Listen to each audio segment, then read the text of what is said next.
Hello friends, welcome to my YouTube channel Sandeep Choyal.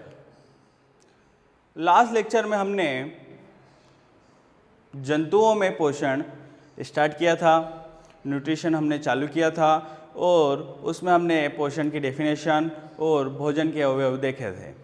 ठीक है, भोजन के अवयव देखे थे जो 6 प्रकार के होते हैं। उसमें से हमने 6 को देखा था।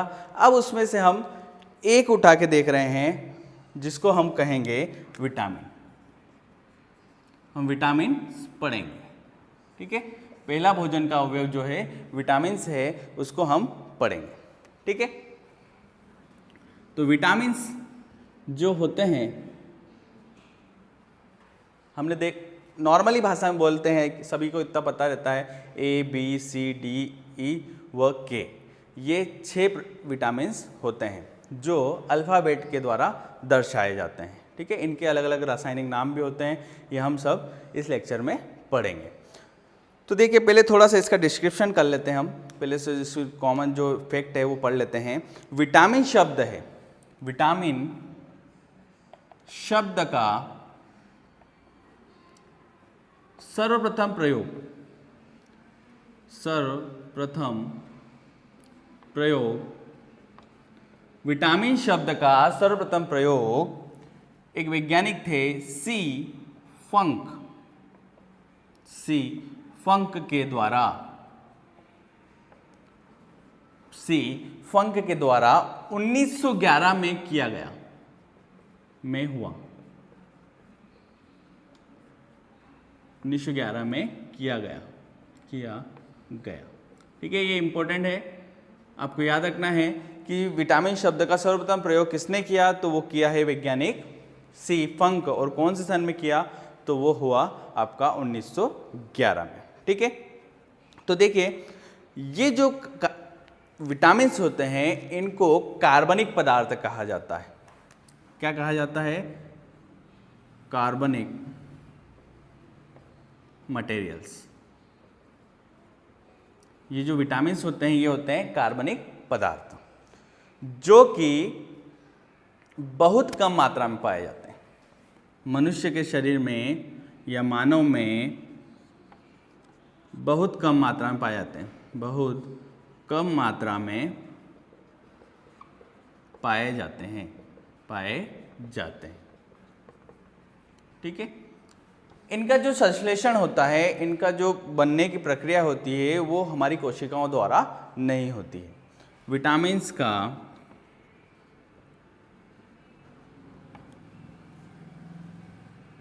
संश्लेषण मानव कोशिकाओं के द्वारा नहीं होता है, मानव सेल्स के द्वारा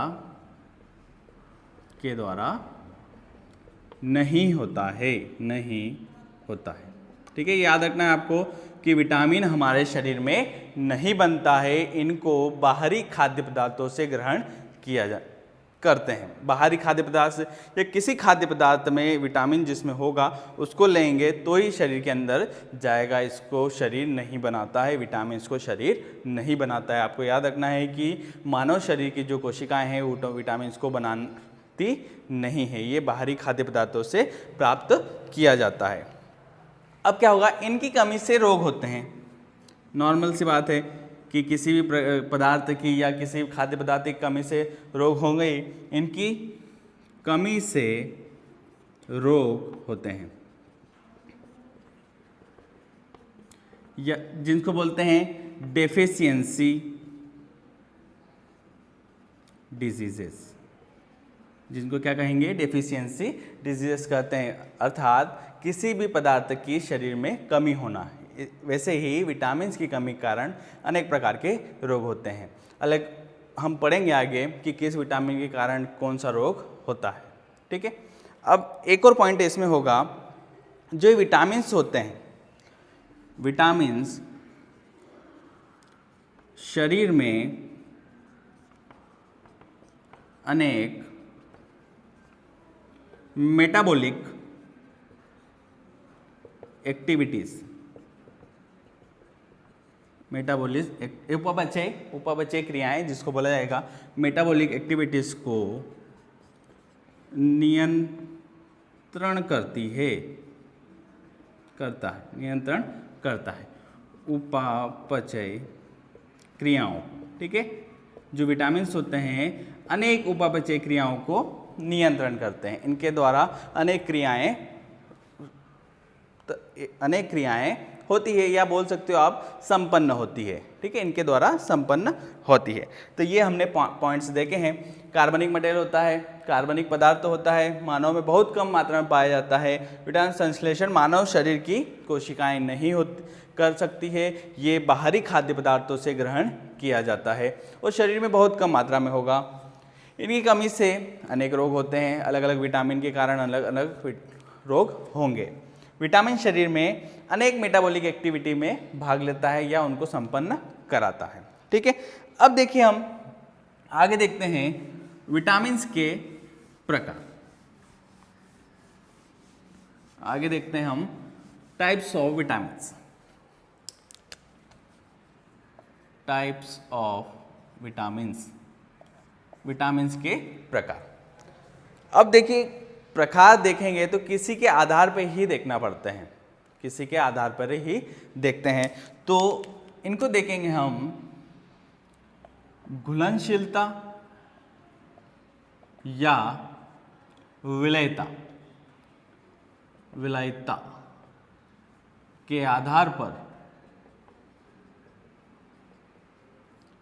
दो भागों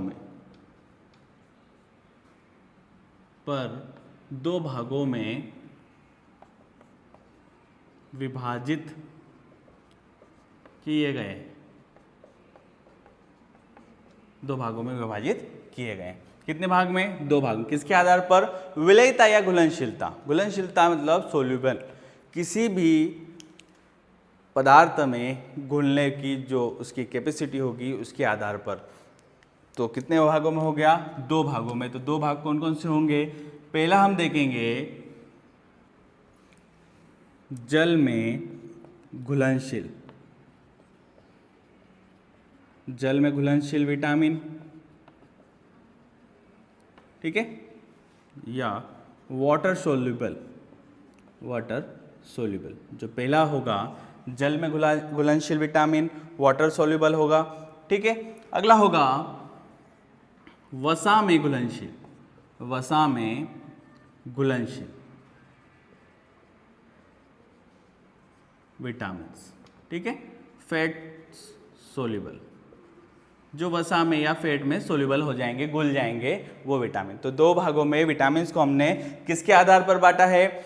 घुलनशीलता या विलयता के आधार पर दो भागों में बांटा है। पहला है जल में घुलनशील विटामिन और दूसरा है वसा में घुलनशील विटामिन। तो देखिए जल में घुलनशील विटामिन होते हैं दो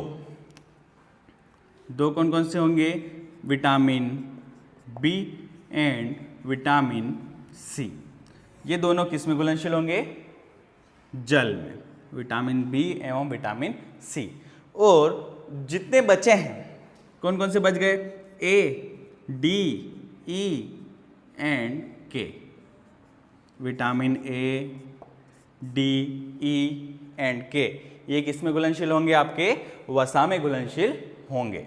ठीक है, तो हमने ऐसे कितने पार्ट में बांट लिया है विटामिन को? दो भाग में बांट लिया है, जल में घुलनशील विटामिन और साथ ही वसा में घुलनशील विटामिन। आपको देखिए नॉर्मली जो ग्रेड 3 ग्रेड एग्ज़ाम होती है, जो पीबी की मान लो या व्यापम की मान लो, उस एग्ज़ामों में ये जो चार्ट हमने बनाया है, सिर्फ ये इतना जितना फ्लो चार्ट बनाया है, इसी से पूछ लेते हैं। कैसे पूछ लेंगे? निम्नलिखित में से जल में घुलनशील विटामिन कौन सा है? तो कौन कौन से होते हैं? बी एवं सी। और पूछ लेगा निम्नलिखित में से वसा में घुलनशील विटामिन कौन सा है? तो कौन से होंगे? ए, डी, ई एंड के। ठीक है, ये आपको याद रखना है। अगर आपको ट्रिक चाहिए तो आप ट्रिक भी बना सकते हो, कीड़ा। ठीक है, आप बोल सकते हो वसा में कीड़ा, ठीक है।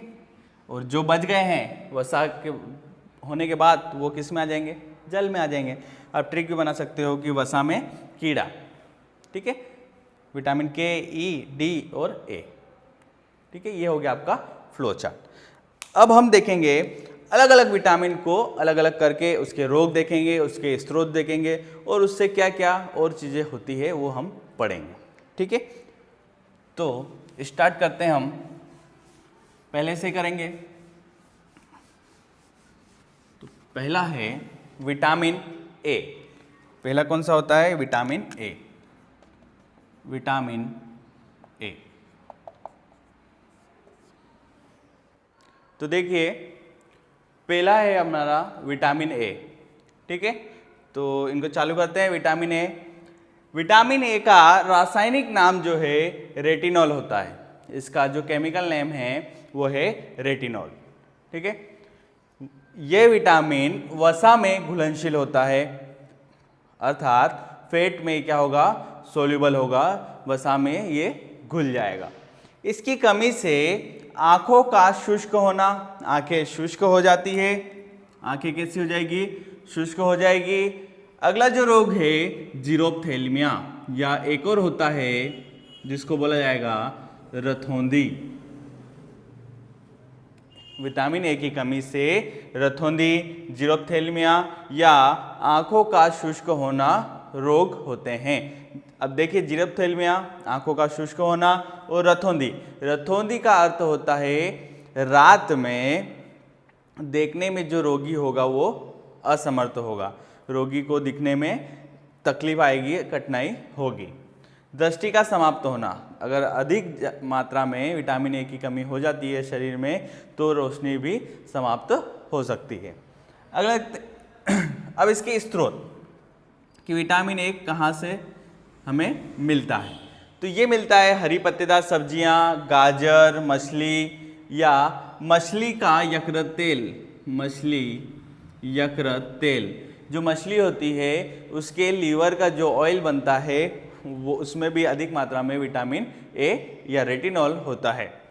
अंडे की जर्दी, अंडे का जो व्हाइट वाला पोर्शन होता है उसी को जर्दी बोला जाता है, तो उसमें भी विटामिन ए पाया जाता है। दूध, पनीर और आदि सभी ये प्रमुख स्रोत है किसके? विटामिन ए के। ठीक है, कौन कौन से? हरी पत्तेदार सब्जियां, गाजर, मछली, यकृत तेल, अंडे की जर्दी, दूध, पनीर। ठीक है, ये सभी स्रोत विटामिन ए के होते हैं। और रोग कौन कौन से? जीरोप्थेल्मिया, रतौंधी, ये दृष्टि का समाप्त होना या आंखों से रिलेटेड जितने भी रोग होंगे वो विटामिन ए की कमी से होंगे, जिसमें रोगी देखने में असमर्थ होगा। ठीक है, विटामिन ए का संचय या स्टोरेज बोला जाता है, संरक्षण करना, उसका स्टोरेज करना, तो इसका स्टोरेज करता है लीवर। ठीक है, जो लीवर है वही विटामिन ए का संचय करता है, स्टोरेज करके रखता है। और इम्पोर्टेंट जो पॉइंट है कि ये विटामिन किस में घुलनशील होता है? वसा में घुलनशील होता है। हमने ऊपर देखा था कौन कौन से विटामिन वसा में घुलनशील होते हैं। ठीक है, और इसका रासायनिक जो नाम है वो होता है रेटिनॉल। ठीक है, चलिए ये हो गया आपका विटामिन ए। अगला देखते हैं विटामिन बी1। ठीक है, रेटिनॉल हो गया है विटामिन ए। अब देखते हैं विटामिन बी1 जिसका रासायनिक नाम थायमिन है। जिसका रासायनिक नाम क्या है? थायमिन है। यह विटामिन जल में घुलनशील होता है। जितने भी बी कॉम्प्लेक्स के या बी ग्रुप या बी समूह के विटामिन आएंगे वे सभी जल में घुलनशील होंगे। ठीक है, जल में घुलनशील विटामिन होता है थायमिन, जिसको बी1 बोला जाता है। इसकी कमी से जो रोग होगा वो होगा बेरी नामक रोग होता है। किसकी कमी कारण? ऐसा क्वेश्चन पूछ सकता है कि विटामिन बी1 की कमी से निम्नलिखित में से कौन सा रोग होगा, तो वो रोग होगा आपका बेरी रोग होगा। ठीक है, अब स्रोत देखते हैं इसके कौन कौन से स्रोत है। तो स्रोत में आएंगे खमीर, गाजर, गेहूं, चावल, दूध, समुद्री भोजन। ये इंपॉर्टेंट इसका ये है स्रोत। समुद्री भोजन जितने भी होते हैं उसमें बी1, विटामिन बी1 या थायमिन पाया जाता है। सोयाबीन, ठीक है, और सब्जियां, हरी सब्जियों, लगभग सभी विटामिन हर सब्जियों में पाए जाते हैं। तो स्रोत खमीर हो गया, गाजर, गेहूं, चावल, दूध, समुद्री भोजन, सोयाबीन या सब्जियां होती है। ठीक है, इन सभी में क्या पाया जाएगा? विटामिन बी1 या थायमिन पाया जाएगा, जो किसमें? जल में घुलनशील होता है। इसकी कमी से बेरी नामक रोग होगा। ठीक है, यह हो गया हमारा विटामिन बी1। अगला देखते हैं विटामिन B2। ठीक है, ये बी कॉम्प्लेक्स के ही अलग अलग विटामिन है। पहले B1 पढ़ा हमने, अब पढ़े B2, जिसको बोला जाता है राइबोफ्लेविन। इसका रासायनिक जो नाम है उसे कहते हैं राइबोफ्लेविन। ठीक है, यह विटामिन कार्बोहाइड्रेट तथा अन्य पदार्थों के उपापचय में भाग लेता है। अर्थात जो B2 विटामिन है, राइबोफ्लेविन है, ये क्या करता है, कार्बोहाइड्रेट को पचाने में या उसको तोड़ने में, अलग अलग करने में, तोड़ने में भाग लेता है, उपापचय करने में या मेटाबॉलिक उसको तोड़ने में भाग लेता है। शरीर से या शरीर में कमी से शरीर के भार में कमी आती है। अर्थात जिस व्यक्ति में विटामिन B2 या राइबोफ्लेविन की कमी हो जाती है तो उसका वेट जो है वो लॉस होने लग जाएगा, वेट धीरे धीरे कम होने लग जाएगा। और अगला जो देखते हैं, जीवा, होठ, त्वचा में रुखापन आ जाता है। अब जो जीवा है, जीवान है, होठ है, होठ के किनारे हैं, इनमें क्या हो जाएगा, धीरे धीरे रुखापन आने लग जाएगा। किसकी कमी के कारण, राइबोफ्लेविन या B2 की कमी के कारण। ठीक है, ये हो गया आपका राइबोफ्लेविन। अब इसके स्रोत देखते हैं, कहाँ मिलता है, दूध में, मटर, सेम के बीज आते जो, यीस्ट, ठीक है, मांस, अंडा, हरी पत्तेदार सब्जियां आदि इसके प्रमुख स्रोत होते हैं। किसके, राइबोफ्लेविन के, B2 के, विटामिन B2 के। यह विटामिन, ये इंपॉर्टेंट पॉइंट है, कार्बोहाइड्रेट को तोड़ने में मददगार होता है। ठीक है, तो चलिए आगे देखते हैं, अगले विटामिन देखेंगे।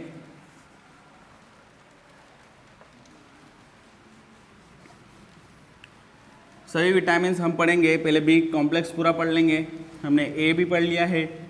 ठीक है, उसके बाद हम आगे अगला देखते हैं विटामिन B3, जिसका रासायनिक नाम नाइसिन है।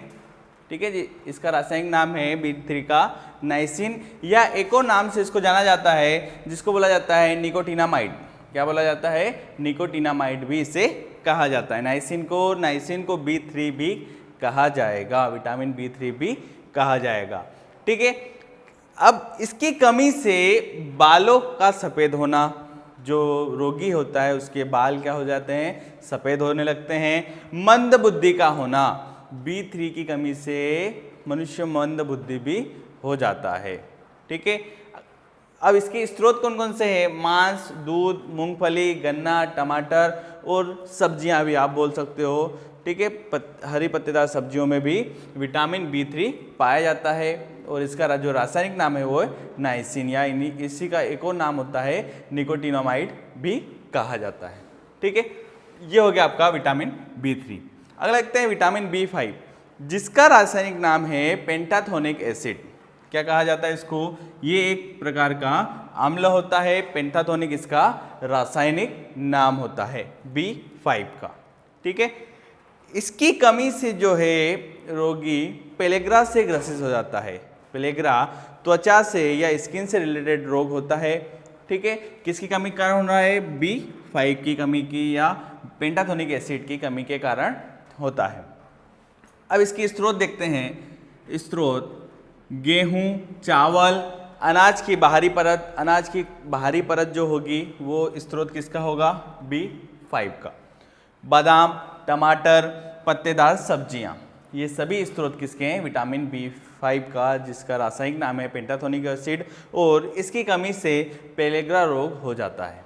ठीक है, ये हो गया आपका विटामिन B5। अगला देखते हैं विटामिन B6। B6 को बोला जाता है पेरिडॉक्सिन इसे बोला जाता है, पैरिडॉक्सिन भी बोल सकते हैं अलग अलग लैंग्वेज में, पेरिडॉक्सिन। इसकी कमी से जो रोग होगा वो होगा एनीमिया, या आप बोल सकते हो अरक्तता। ठीक है, अरक्तता भी बोल सकते हो, या रक्ताल्पता भी बोल सकते हो, या एनीमिया रोग भी बोल सकते हो। अगला देखते हैं हम विटामिन B7। B6 की कमी से होता है एनीमिया। स्रोत वही है, पत्तेदार सब्जियां, टमाटर, अंडे। ठीक है, सब ये स्रोत वही है, कॉमन स्रोत है। अगला देखते हैं विटामिन B7, जिसका रासायनिक नाम है बायोटीन।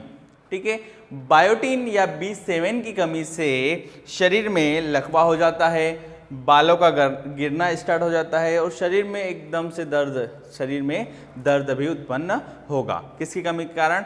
बायोटीन की कमी के कारण या B7 की कमी के कारण।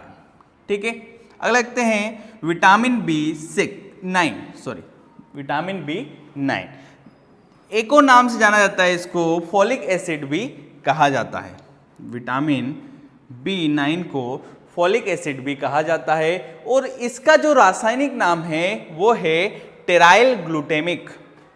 फोलिक एसिड का रासायनिक नाम टेराइल ग्लूटेमिक होता है, जिसको B9 या विटामिन B9 कहा जाता है।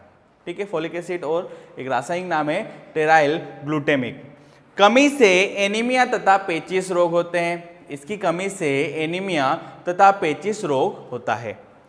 विटामिन B9 हो गया है हमारा। अब देखते हैं विटामिन B12, जिसका रासायनिक नाम है साइनेकोब्लेमिन। ये इंपॉर्टेंट विटामिन है, इसके बारे में पूछा जाता है। ये जो साइनेकोब्लेमिन इसका जो रासायनिक नाम है, ये बहुत बार हर एग्जाम में पूछा गया है। ठीक है, इसको ध्यान से आप देखें कि निम्न में आपको ऐसा पूछेगा कि साइनेकोब्लेमिन निम्नलिखित में से किस विटामिन का रासायनिक नाम होता है? तो ये होता है विटामिन B12 का।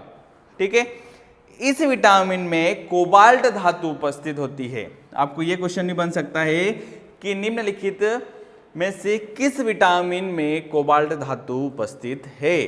तो ये होती है B12 में। ठीक है, यह विटामिन रक्त की उत्पत्ति में सहायक होता है। रक्त की उत्पत्ति, रक्त को बनाने में भी सहायक होता है। ठीक है, कमी से, इसकी जो कमी से होता है वो क्यों एनीमिया होता है? क्यों? देखिए, रक्त को बना रहा है, रक्त में बनाने में सहायक है। अगर B12 कम हो जाएगा तो रक्त बनना भी कम हो जाएगा, और रक्त बनना कम हो जाएगा तो कौन सा रोग होगा? एनीमिया या अरक्तता रोग होगा। ठीक है, साथ ही पांडु रोग भी हो जाता है। अब इसके स्रोत देखते हैं। मांस, यकृत, अंडा, सेम, ये सभी स्रोत किसके? B12 के। ठीक है, B12 अगर मान लो ज़्यादा मात्रा में कम होता है तो इसके अलग से इंजेक्शन भी लगते हैं। ठीक है, वो इंजेक्शन आप उसको बोल सकते हो कमजोरी दूर करने के लिए। इसमें थोड़े थोड़े चक्कर भी आते हैं। ये सभी किस में होता है? विटामिन B12 में। ठीक है, तो इसी के साथ ही हमारा B कॉम्प्लेक्स पूरा हो गया। हमने विटामिन A पढ़ लिया, रेटिनॉल। उसके बाद हमने B कॉम्प्लेक्स चालू किया था, B समूह किया था। तो B समूह में B1 से लेके हमने B12 तक पूरा पढ़ा है। ठीक है, अब आगे देखते हैं हम विटामिन C। अब देखेंगे हम विटामिन C। नेक्स्ट है विटामिन C, जिसे एस्कॉर्बिक एसिड भी कहा जाता है। विटामिन C का रासायनिक नाम एस्कॉर्बिक एसिड भी है। ठीक है, विटामिन C की कमी से स्कर्वी नामक रोग हो जाता है, जो कि कहाँ होता है? मुंह में होता है, दांतों में होता है, या मसूड़ों में होता है। मसूड़े से रक्त आता है, मसूड़ों से पस बन जाता है, या मसूड़ों का फूलना, मुंह से दुर्गंध आना, ये सभी किसकी कमी के कारण होता है? एस्कॉर्बिक एसिड की कमी के कारण या विटामिन C की कमी के कारण होता है। इसके जो स्रोत है, विटामिन C के स्रोत मुख्य जो होते हैं वो होते हैं खट्टे रसदार फल।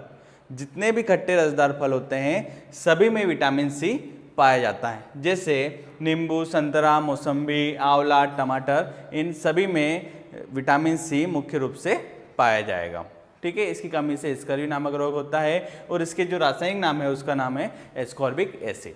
ठीक है, ये हो गया हमारा विटामिन C। अगला देखते हैं विटामिन D। विटामिन D का रासायनिक नाम है कैल्सीफेरोल। विटामिन D का रासायनिक नाम कैल्सीफेरोल है। ठीक है, विटामिन D की कमी से दो रोग होते हैं। पहला जो रोग है रिकेट्स और दूसरा है ऑस्टियोमलेशिया या ऑस्टियोपोरोसिस भी होता है इससे। ठीक है, तो जो रिकेट्स है ये होता है नॉर्मली बच्चों में। विटामिन D की कमी कारण रिकेट्स नामक रोग जो कहाँ होगा? बच्चों में होगा। और दूसरा जो ऑस्टियोमलेसिस या ऑस्टियोपोरोसिस ये होगा वयस्कों में। ऑस्टियोपोरोसिस विटामिन D की कमी कारण वयस्कों में होता है। ठीक है, एडल्ट्स में होगा। और बच्चों में जो होगा विटामिन D की कमी कारण वो रोग होगा रिकेट्स। तो विटामिन D की कमी कारण दो रोग होते हैं, रिकेट्स और ऑस्टियोपोरोसिस या ऑस्टियोमलेशिया। ठीक है, स्रोत कौन से हो गए? मक्खन, घी, अंडे, मछली का तेल, ये सभी इसके स्रोत होते हैं। और अगर आपको पूछ लिया जाए कि विटामिन डी का प्राकृतिक स्रोत क्या है, तो वो होता है आपका सन, सूर्य होता है इसका प्राकृतिक स्रोत। ठीक है, ये क्या हो गए आपके खाद्य पदार्थ, खाद्य स्रोत हो गए। और जो प्राकृतिक स्रोत पूछ लिया जाए तो वो होगा सूर्य का प्रकाश, उसी में क्या होगा विटामिन डी होता है। अब विटामिन डी किससे हड्डियां मजबूत होती है, ये किसके साथ मिलकर काम करेगा, ये काम करेगा विटामिन, या आप बोल सकते हो एक मिनरल्स होता है कैल्शियम के साथ मिलकर ये क्या करेगा, हड्डियों को व दांतों को मजबूत करेगा। ठीक है, चलिए ये हो गया विटामिन डी। ये भी दो प्रकार के होते हैं, एक विटामिन या D2 होता है, D3 होता है, D3 एनिमल में होता है। ठीक है, और D2 जो होगा वो प्लांट्स में होगा। ठीक है, ये होता है। अगला लगता है विटामिन ई। विटामिन ई का नाम है रासायनिक जो है टोकोफेरोल, रासायनिक नाम जो होता है टोकोफेरोल कहा जाता है।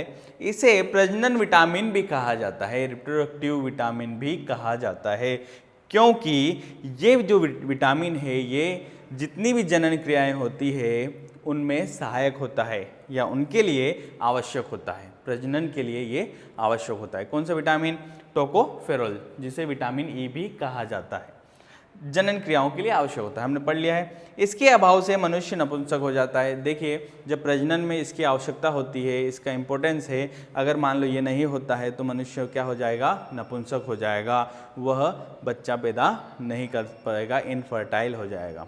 ठीक है, तो ये किसका हो गया, विटामिन ई। ठीक है, अगला देखते हैं विटामिन के।